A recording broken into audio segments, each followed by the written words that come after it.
question for you. How long should you actually be spending on your color grade? If you're anything like me, you could probably just keep grading and grading almost forever, but where is that point where you've done everything that you needed to do and you should just call her a day? I didn't know, so I tested it with a little challenge. Same sequence of footage, 3 different rounds. We've got 1 minute of color grading, we've got 10 minutes of color grading, and then we've got a full hour, 60 minutes of color grading on that same sequence. Not only does the process change a lot depending on how much time I have, but the results change pretty significantly too. So, secure the cup and let's get into it. Okay, first things first, we've got a couple of ground rules. I've got the exact same timeline, just duplicated 3 times, so we're starting from scratch on each pass. I've got a timer literally live on my screen so that I can see how long I'm taking, but also you can see even if I speed it up. We've got no pausing and no power grades, and the only prep that I did beforehand was to figure out what color profile the footage was actually shot in. Other than that, it's just me and DaVinci Resolve under pressure. And at the end, we'll put all 3 grades side by side and see if spending 60 times longer on a grade actually gets you a 60 times better result. So let's set that timer for 1 minute and see what I can do. Ready? 4, 3, 2, 1, go. Okay, so all I'm gonna do here is basically go from Blackmagic Design, Film Wide Gamut, Blackmagic Design, Film Gen 5, to DaVinci Wide Gamut and DaVinci Intermediate, and then make another one and go from DaVinci Wide Gamut, DaVinci Intermediate to Rec 709, Rec 709A, and then highlight all my clips, middle click so that I can put it on all of them. And then I can go in and if I need to, I can bump some exposure a little bit.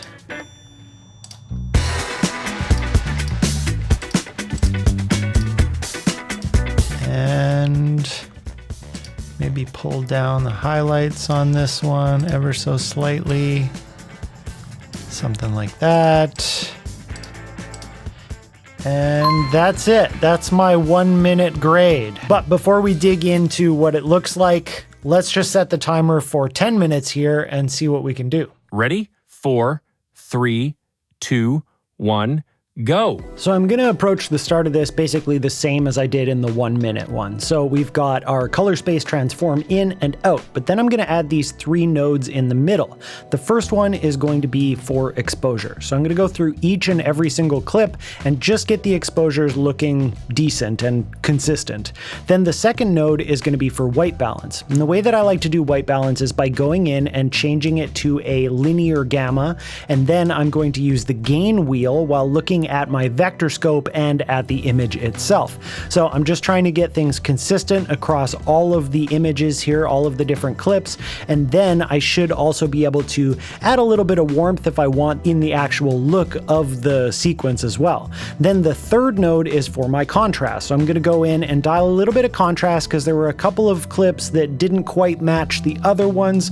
Specifically, the second clip there looked a little bit more faded. Maybe it was shot at a different time of day or with slightly different settings. I also pulled down the highlights in a lot of the clips because they were kind of clipping. And then finally, I'm gonna go into timeline and I'm actually going to add a bit of a custom curve that's my overall look. So this is affecting all of the different clips on the sequence. And that's the timer. All right, before we get into the final 1 hour challenge, all the wonderful footage that I've been grading is from the sponsor of this video, Artlist. I built this timeline from some clips from their stock footage library from a collection called Sakura at Meguro River shot by Ku Nakagawa. But Artlist does way more than just stock footage. They've also got great music, they've got sound effects, templates, tools, and their most recent effort has been diving into their AI toolkit. I don't know if you saw it, but they actually just used use the AI toolkit to put together their big game ad featuring parodies of classic ads from football's biggest night in just 5 days, which is a wild turnaround time for an ad like that would normally take months and months and millions of dollars. And they're running a challenge right now where you can make your own big game style ad using Artlist's AI toolkit to win $60,000. So if you want to check out Artlist or enter the challenge, I'll leave the links down in the description and you can go check it out. Huge thank you to Artlist for sponsoring this video. All right, let's set the timer for 1 hour and see how much better this grade can get. Ready? 4, 3, 2, 1, go. So the 1 hour version, I'm going to approach a little bit differently. The first thing I did was put all of the clips into a group. Then I did my color space transform in the group pre-clip and post-clip portions. And then I set up my whole node tree. So I've still got exposure, white balance, and contrast. That's the first thing I'm gonna do across all the clips here. So you can see those 3 nodes in my node graph. But then I've got 3 parallel nodes that I'm going to use a little bit later. Once I've got my exposure, white balance, and contrast dialed in, I'm actually going to go to the group post clip and dial in the color. So specifically, there was this annoying red, kind of pinky looking color that I found really, really harsh. And so I'm going to go back and dial that in a little bit. Next, I'm going to go to the next node here and dial in a look. So this is my look contrast, similar to what I did in the 10-minute one. Now I'm going to go back a little bit and do another parallel node so that I can mess with the colors a little bit, make my blues a little bit more teal, just kind of pushing around my hue versus hue a bit. Then I'm going to go in and do some split toning on another node here. So I've chosen my middle gray, so I'm not affecting that. I'm pushing a little bit of a bluey green into the shadows and then a little bit of a warmer color into the more highlight areas to give us that kind of film look. Then I'm also using the qualifier to make sure that I'm not affecting my skin tones with that split tone quite as much as the rest of the image. Then I'm going back through and doing the contrast on each individual clip, and I'm kind of swapping back and forth between the group post clip and the individual clips themselves.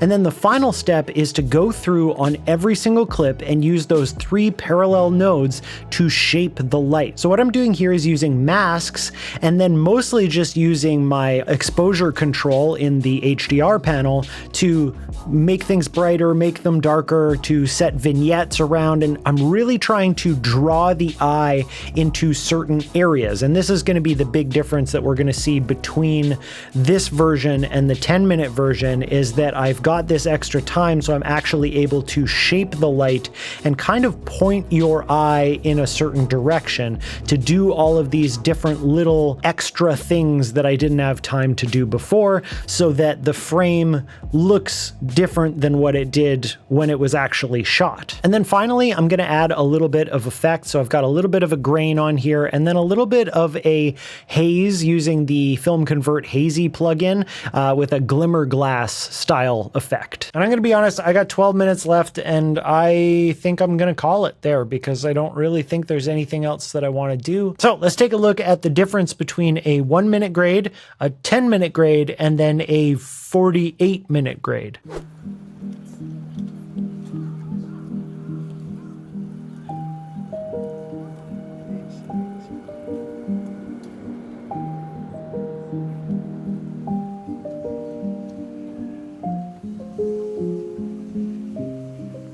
Could I get away with this? Sure. It looks like maybe I made a choice for it to be that blue.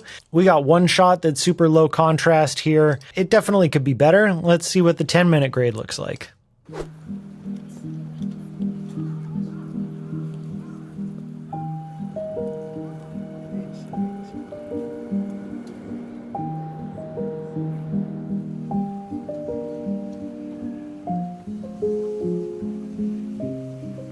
I'm pretty happy with the 10-minute grade. It feels good.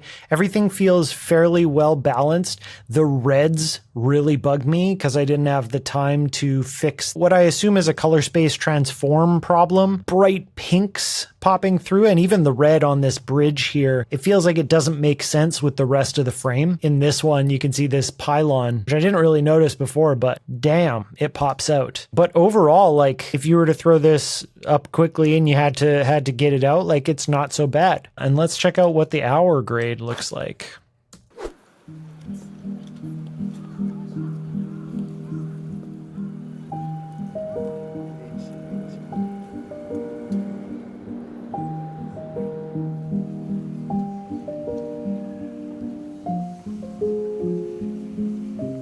So first and foremost, it's got so much more of an actual look to it. Like it all has a cohesive, creative look on top of it, obviously because I had the time to actually build that. The reds are dialed way back where I would like them. They feel like they are part of the actual frame itself. And we've also got the ability to have our eye kind of follow where it's supposed to, because I got to make some of those shapes. We've got some cool looks in terms of the fake sun kind of fade going on in certain shots here too. Overall, it just feels a lot more cohesive. I feel like having gone back and watched the other two and then come back to this one, I do feel like maybe I pumped my saturation just a little too much. Maybe I could use some of those 11 extra minutes to dial this in even further if I was to take a break and come back and view it with fresh eyes. But that's one of the things that you don't get to do when you're doing a 60-minute challenge. Okay, so here's what I think I learned from this.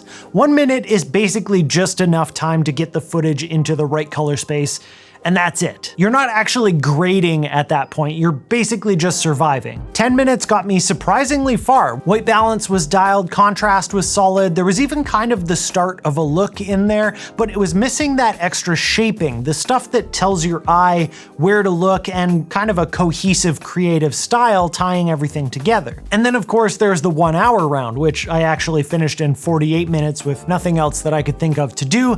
That's where it all came together. It was punchy, the color grading was intentional, there was a creative style that made all the clips feel like they belonged in the same world. Even though when I'm watching it back after I watched the other two, I think maybe I pushed the saturation a little bit too much. Honestly, I think that was less about how much time I had and more about just not taking a break and coming back with fresh eyes. I probably should have walked away for 5 minutes, come back, fixed that up, and then it would have been done still in less than an hour. But that might actually be the real takeaway here. It's not just about how long you spend grading, it's about when you stop, when you step away, and when you come back to look at it with fresh eyes. So I'm curious, how long do you typically spend on your color grades? Are you a 10-minute and done kind of person, or do you dive down the rabbit hole like I do? Let me know down in the comments, and on your way down there, make sure to hit the like and subscribe button and the bell notification so you don't miss out on future videos. Thank you so much for watching, and I'll see you next time.